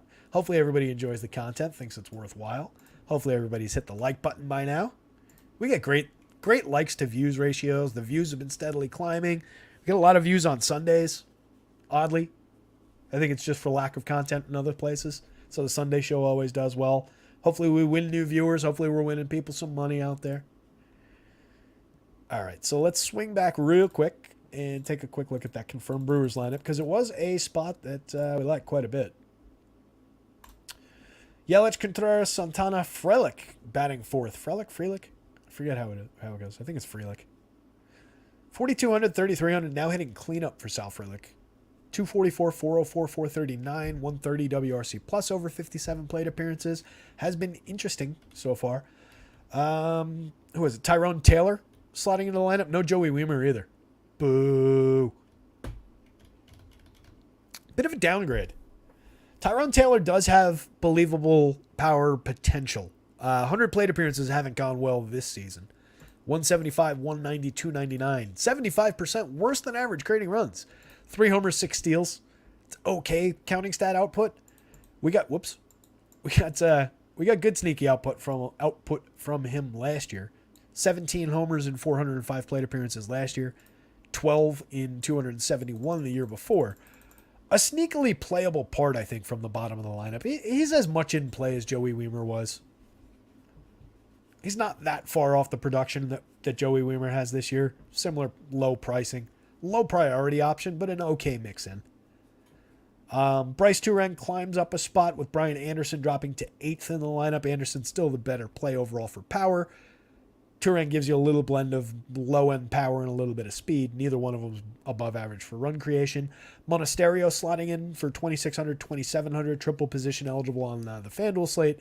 Third base only on DK. Probably better overall options on DK, but he's an asset at price with the flexible positioning on FanDuel. 275, 362, 366, 4% better than average creating runs this year. Kana hitting 5th. Playable part, cheap. 27, 26. Overall, it is a downgrade a little bit, though, to the Brewers lineup, losing Willy Adames and losing Wiemer. Jump back to the end, back to the Texas Rangers, to their starter Dane Dunning, to the confirmed version of the A's lineup that has Cody Thomas in the leadoff spot. Thankfully, they've woken up to the fact that Tony Kemp doesn't belong in the leadoff spot when Esteury Ruiz is not there. Let's pop this one in here and take a look. All right, so we really succeeded with Dane Dunning that last time out. He doesn't project quite as well despite a matchup against the Athletics today. Sometimes I don't know where we're going. Sometimes the model just has the wheel and we just follow along. The good news is this is still a hyper playable projection. 7,200, 8,400. Dunning came out and struck out 11 White Sox in that start. Even my model was shocked by that.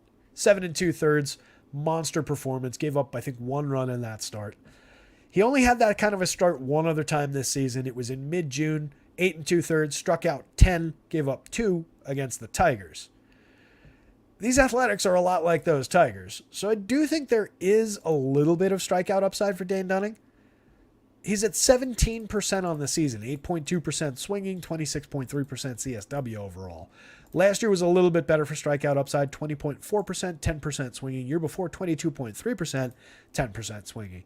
So there's a little bit more potential beyond what he's done overall in the season stat line. I'm not saying he's going to go out and strike out double-digit totals again today, but 7 or 8 is probably realistic, and I think that's more than enough given his upside for 6+ innings.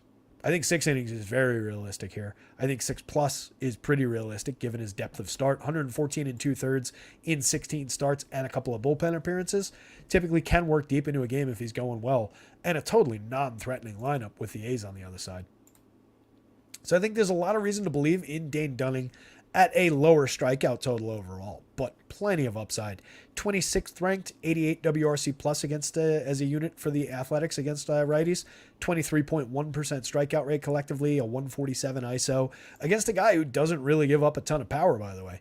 7.5% barrels this year, 40.2% hard hits, but only on a 10.1 degree angle, only 2.37% home runs, 3.14 ERA, a 4.52 xFIP is a little bit more concerning, obviously, than the ERA number that we don't really care about.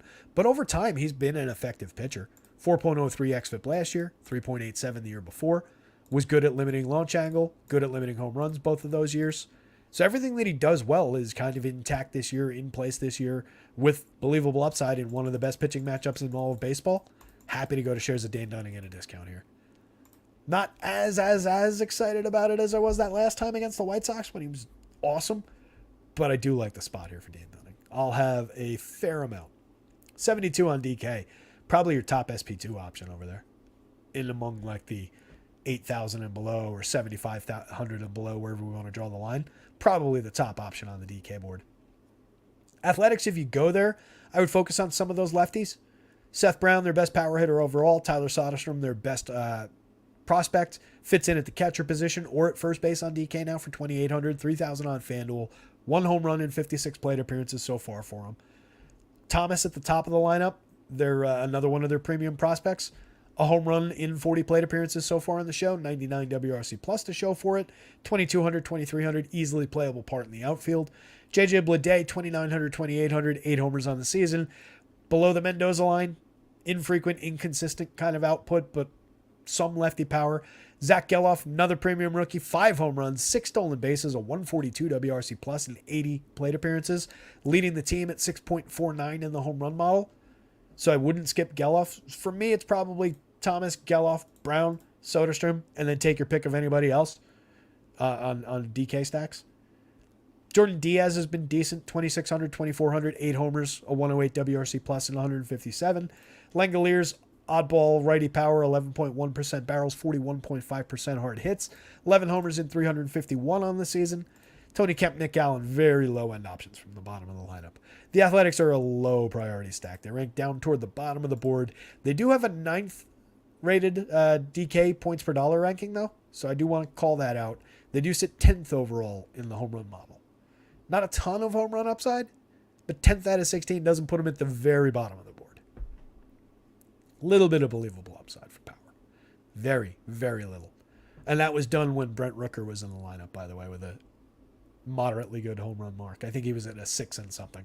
So probably a lower end total for power now. Let's see. Can I pull that real quick? Oh, you don't want to let me unhide, you bastard. All right. For whatever reason, it won't let me unhide the cells on that sheet, so I can't see what the numbers were. Oh, well. I was going to tell you what the difference was in home run total for the Athletics lineup, but suffice to say it came down a little bit with Brent Rooker coming out, but no real concerns. Like if you were going at Athletics, like I said, I was primarily focused on the lefties, and I don't think Brent Rooker's all that good anyway. And the Rangers bats are going up against Ken Waldichuk. 5,400, 6,400. He's just not on the board for me. Even at the DK dart throw, like super cheap price that's below a lot of the hitters, his price is below 3 of the hitters in the opposing lineup. 61 for Semien and 63 for Seager and 58 for Adolis Garcia versus 54 for the opposing pitcher in Ken Waldichuk. He's got a 21.4% strikeout rate on the season. He is a left-handed strikeout prospect, but he has just not delivered at all at the major league level so far. A 6.52 ERA, a 5.23 xFIP, 1.74 WHIP, a 13% walk rate against this just ridiculously good Rangers lineup.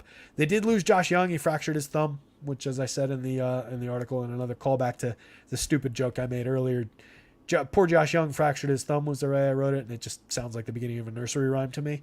But they do still have an elite lineup even without him.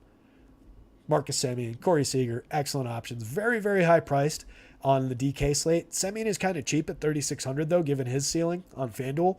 I really like that price for Marcus Semien at $3,600 at a premium position on FanDuel.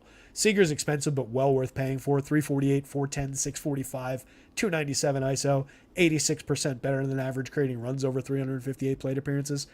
That WRC plus, it's a more limited sample, but that truly only is rivaled by Shohei Ohtani and Ronald Acuna.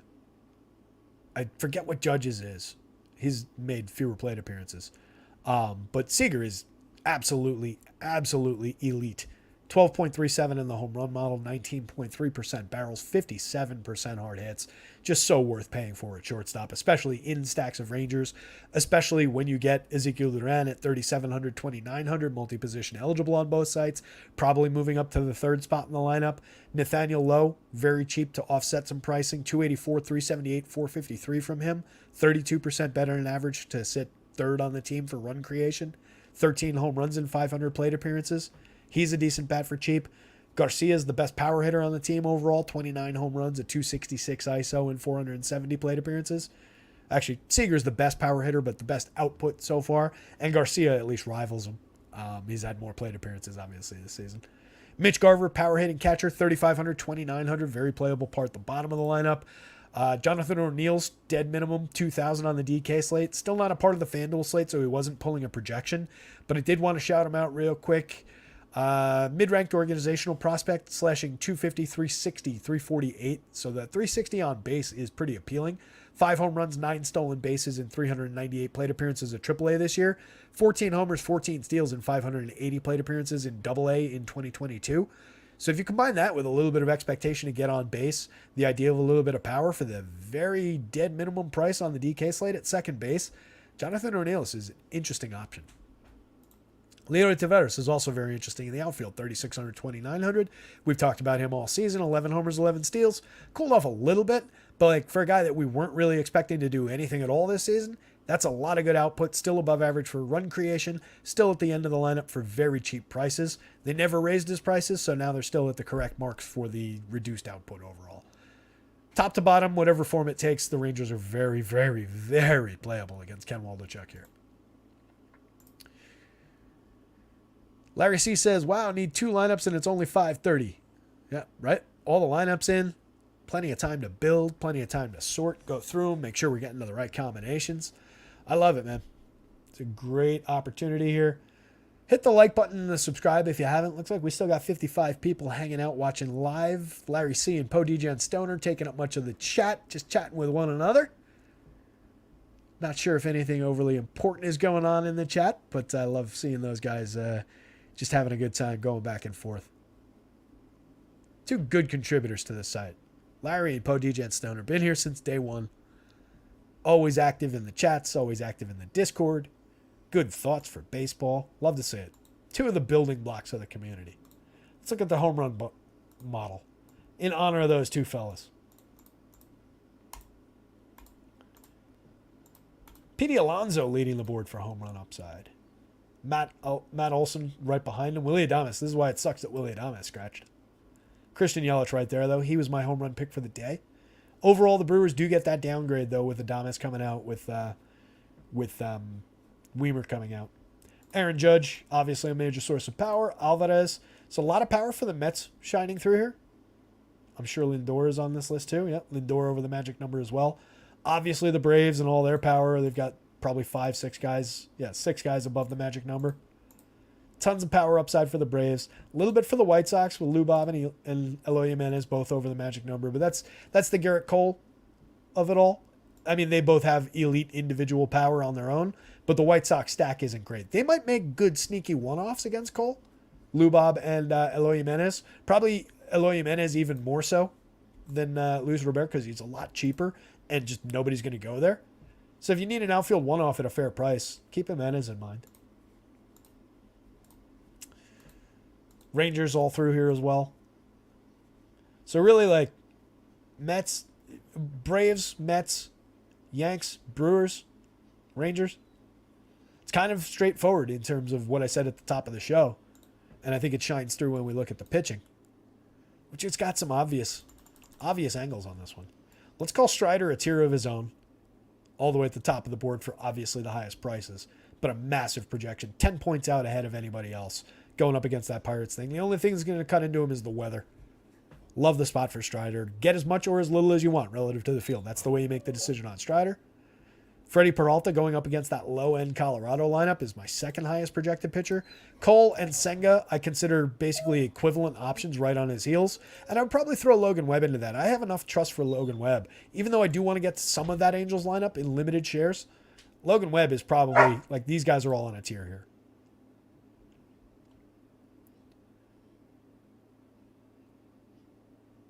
Something funny happened in the slate. Pogegen Stoner needs a cycle pick. We'll get. Give me a second. Let me think about it. I do like Sandoval, Cease, Dunning, and Williams for some value. All these guys at fair prices. It just makes sense. Like, it goes from red through orange down to yellow and into the green guys for cost and for projections. It just makes sense. Right? The board is very straightforward today. Dunning right here in the middle. My hope is he goes a little under-owned in that spot against the Athletics. I love that spot for him. Cheap, still cheap with strikeout upside. Gav Williams, potentially sneaky upside, 79, 74. Hyunjin Ryu, apologies that I think it was 65 on DK. On the board, given the Guardians' struggles against lefties, but limited strikeout upside. That's what I worry about. He doesn't strike anybody out anymore, at least going back to like last year, the year before, and what he did in the first outing this year. And then their 17-something percent strikeout rate against lefties this year as a group is a limiting factor. But they've been terrible for run creation. So maybe like 2 strikeouts over 6 innings and a clean game with 2 runs scored or something. Yeah, Larry, it's a spot that, like, it looks good. There's arguments in both directions for it. That's what I'm trying to bring up. Terry brought it up like 10 minutes ago. Lorenzo Robinson. Adames and Weimer are not in that lineup. Yeah, we got that one, Lorenzo, but thank you. Always important to make sure we're aware of those things, particularly when we're summarizing. Yeah, they when I change the lineups, everybody just stays on the home run board. They don't come out of there. They just change on the display over here. That home run board doesn't update with those lineup changes. They just get what they get versus the pitcher because it's not a factor in anything that I'm showing on the screen. Or in how the projection itself comes together. It's a separate entity altogether. So yeah, it's a pretty clear top end. Very top is a, one man on his own up on the peak, the pinnacle, the apex, whatever you want to call it. And then a group of guys just kind of like right below him looking up. They're within shouting distance. They can see Strider up on the top of the mountain. They can shout up to him. They could probably throw something to him if they had to. These guys have good arms. But Strider's at the top of the mountain, and these guys are in the next shelf down. Then it's these guys. Then it's these guys. And then these 4 guys are essentially unplayable in my mind. But like I said, I don't want to leave that out. Among the guys in the 5,000s on DK, despite being the bottom of the board, I oddly think Cole Ragans has the best upside here. I think he's a better pitcher than Peter Lambert or Ken Waldichuk. The matchup is not good at all against Boston. It's not a FanDuel play at 71. It's only a $5,200 extreme dart throw on the DK slate. But I do like him, despite the lower projection, better than Waldichuk, Lambert, or Beto. Terrible matchup for Beto.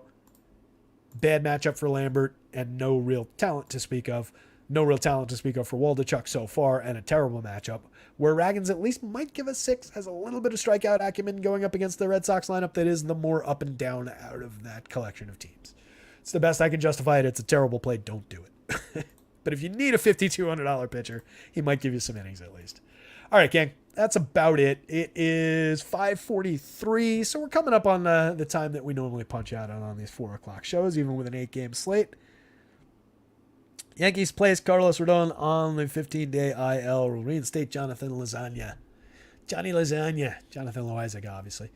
Very good reliever. Not a trade I would have made, exchanging Carlos Rodon for Jonathan Loaizaga.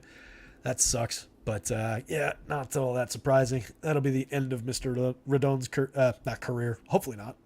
His year as a Yankee starter, though. Disappointing. Cycle pick for Pogegen Stoner. I won't give you Ozzy Albies again, even though that's the guy I landed on when I clicked it. If we don't care about ownership with that, what about Corey Seager? Pretty easy.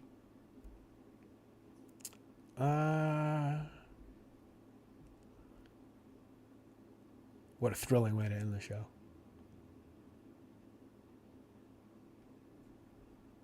If you want more of like an off-the-board option from that same lineup, maybe Ezekiel Duran. Less likely, obviously. We're talking about extremely low likely anything. I don't like the spot for Candelario.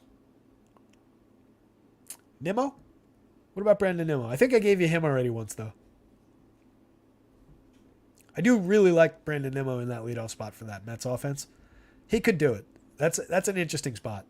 I'll give you 2. I'll give you Nimmo. I'll give you Corey Seager. Neither one of them are going to do it, but if they do, we called it here first. All right, guys. Fun show. It's always a blast. I really appreciate everybody who comes and hangs out here every day. You guys make this thing worth doing. You make it happen. It would be weird if I was just here talking to myself every day. So I really appreciate the hell out of you. Hit the like button. Hit the subscribe if you haven't. If you got any questions as we roll up the lock, I'm going to have a lot of time, so pop them in the Discord. Happy to answer them. Discord's linked in the description. It's linked from the top of the site. It's also free. Hit me on Twitter at rotoscouts or at digitalb21. Give it a follow. Retweet the stuff that you see up there. It helps out. Like it, retweet it. It does help out a little bit. More people see it when you guys like it and retweet it. So I do appreciate that when you do. And yeah, hit me up over there with any questions, or if you can't get to the Discord or whatever, I'll shoot you an invite through Twitter. All right, guys, that's it. Somebody go win something tonight. I'll see you.